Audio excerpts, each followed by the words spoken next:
Where are you from? Hong Kong, 香港。You born, live, and all your life there? Yeah, I born and raised in Hong Kong. 我一路都出生喺香港，喺香港做嘢。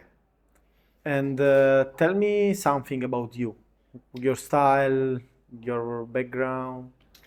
我喺香港有自己鋪頭做一種叫做 ornamental tattoo 裝飾類嘅紋身喺香港。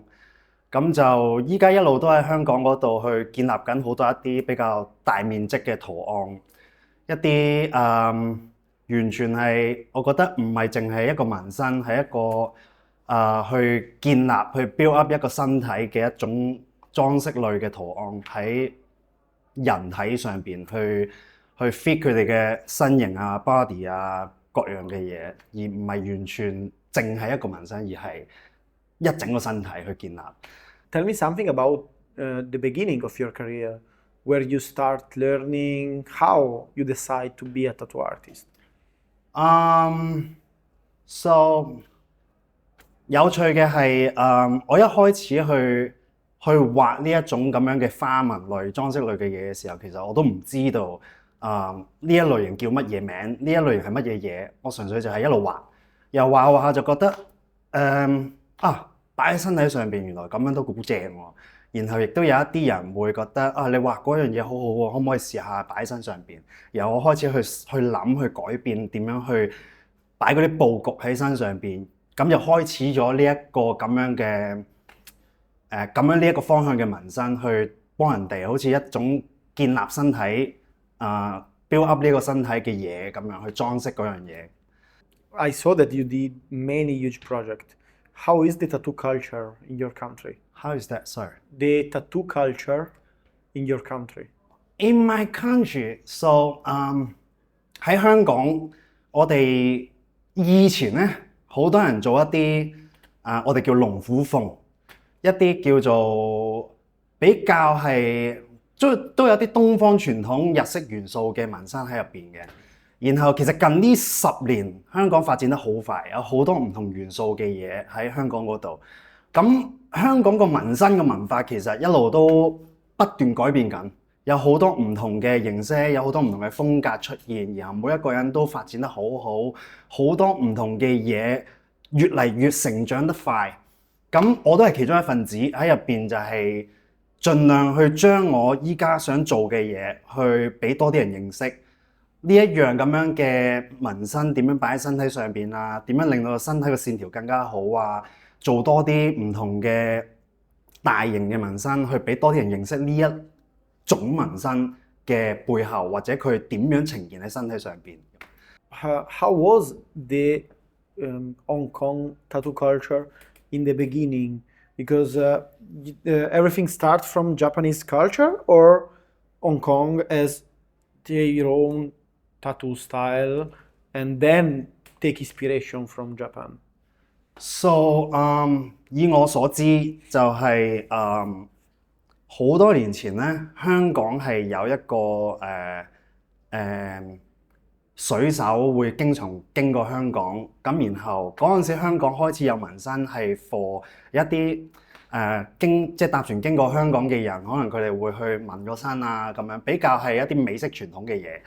咁後來慢慢發展就多返一啲日式傳統嘅嘢，然後就一路就喺香港度扎根，然後就慢慢又改變咗好多一啲香港有一啲香港本身佢哋傳統嘅嘢，然後就直到依家又百花齊放好多嘢啦咁。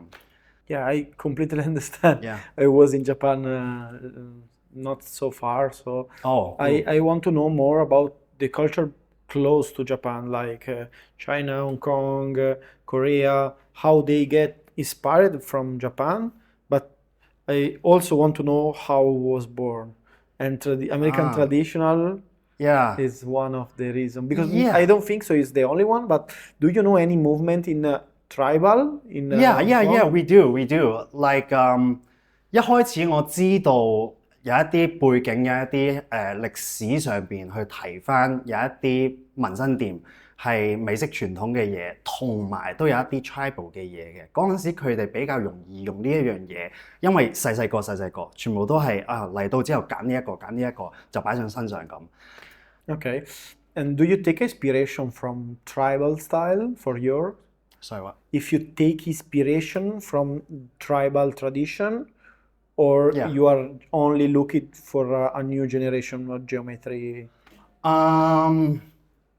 我自己個人認為 tribal 呢樣嘢其實都係一個文化嚟嘅，佢其實到依家都可以做得好靚嘅。我比較都中意保留一啲舊有嘅嘢，但係其實好似我自己做緊嘅嘢咁，我都想去再去做多一啲唔同嘅嘢，有新嘅嘢，亦都有舊嘅嘢，可能擺埋一齊去創作多啲嘢咁。Do you work a lot with iPad or still with freehand? Get it. 通常我會係 freehand 畫喺身上邊比較多，因為咁樣嘅話，我更加可以去利用你本身個身體去畫翻本身嗰個線條，應該點樣行、點樣走，然後再加翻唔同嘅 detail 喺入邊咁樣。咁當然有陣時有一啲需要可能比較大幅少少或者要好對稱嘅嘢，咁我都必然係要用一啲電腦嘅嘢或者 iPad 嘅嘢去將佢做翻對稱啦咁樣。咁但係通常我會自己個人我會中意畫上身上邊。What about the technique? Do you prefer coil or rotary machine? Like pen?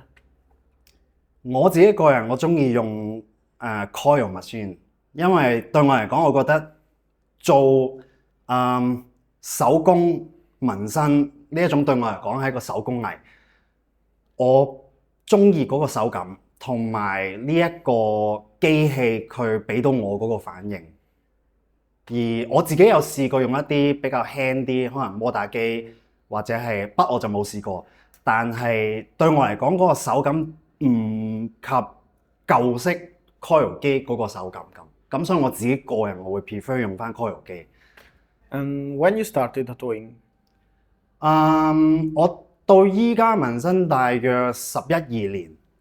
Do you see many change from the beginning to now? 有，一定有好大嘅改變。由我啱啱開始做紋身嘅時候，其實都仲係嗰個年代，講緊都10年前啦，起碼都係會有種大家有個傳統喺度。以前香港本來做緊嘅嘢咁，但係我睇住個改變，其實好開心嘅。喺香港嗰度有一個咁大嘅改變，有頭先咁講好多唔同嘅元素喺呢一度去成長。然後有好多人佢哋專注喺自己嗰個風格上邊，去淨係專注喺嗰方面去做到好大或者好勁、好開心、好靚。呢樣嘢係我覺得最開心見到嘅咁樣。If you have an advice that you can say to the young you in the beginning of the career, what you can say? 如果我要同新嘅一代去接觸紋身或者做紋身去同佢講嘅嘢，我諗我會講睇多啲個背後嘅文化，即係唔單止淨係你做緊你想畫嗰樣嘢或者你想做嗰個風格，而係整個可能紋身或者係成個世界發展緊啲嘢。可能喺美國或者歐洲，佢哋做緊嘅紋身係一路發展，可能過去咁多年一路發展係變成點？你再去諗你自己將來想變成點咁樣。Thank you so much. No problem. Thank you. Thanks for having me. Thank you. Thank you so much. Yeah. I appreciate it. No problem.